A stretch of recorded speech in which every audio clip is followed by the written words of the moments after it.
The Psalms have played an important role in my prayer life and in my spiritual life in general.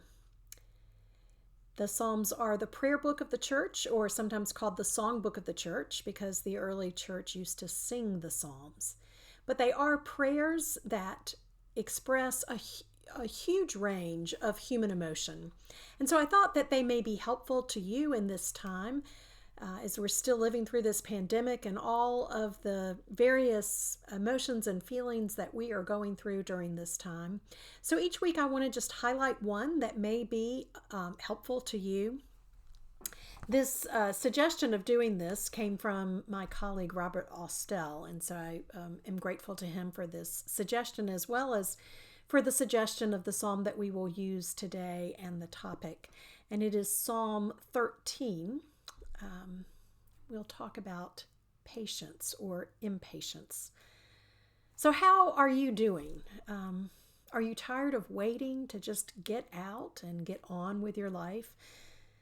Tired of waiting to get back to work, to get back to church, to just hang out with friends? I think that we are all feeling that to some degree, and it seems to me that as we move into the beginning phases of a loosening up on the restrictions, there is perhaps even greater impatience to get to the end, to get back to life as normal. And yet we know that's not going to happen anytime soon. So, what do we do with our impatience? Listen to Psalm 13. How long, O Lord, will you forget me forever? How long will you hide your face from me? How long must I bear pain in my soul and have sorrow in my heart all day long?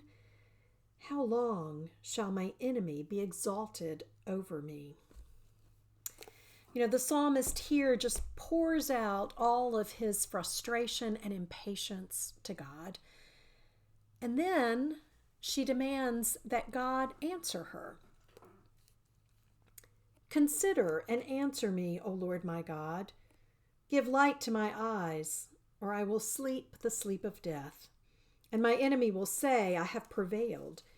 My foes will rejoice because I am shaken. And then it seems in just expressing this, the psalmist comes to a point of trust and rest in God. But I trusted in your steadfast love. My heart shall rejoice in your salvation. I will sing to the Lord because he has done bountifully with me.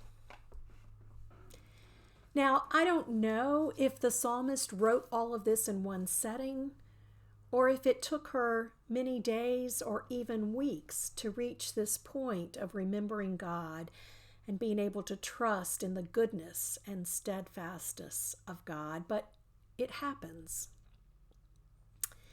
It's one of the things that I love about the Psalms is that they do move through these raw emotions, which they express completely to God. No need to deny the human emotions that we feel. They remind us that God is big enough to handle whatever we're thinking and feeling, and in fact, God already knows it.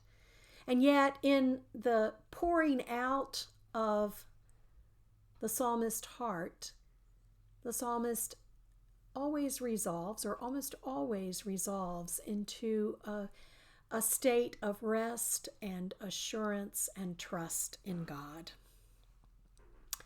Our patience is going to be challenged in the days and weeks and months ahead.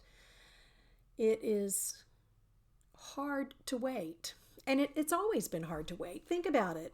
Think about how hard it is to wait for the results from a test to come in. It's hard to wait for the birth of a baby. It's hard to wait for that anticipated vacation or for a visit from family and friends who live far away. It has always been hard to wait. And we are going to have so much waiting to do.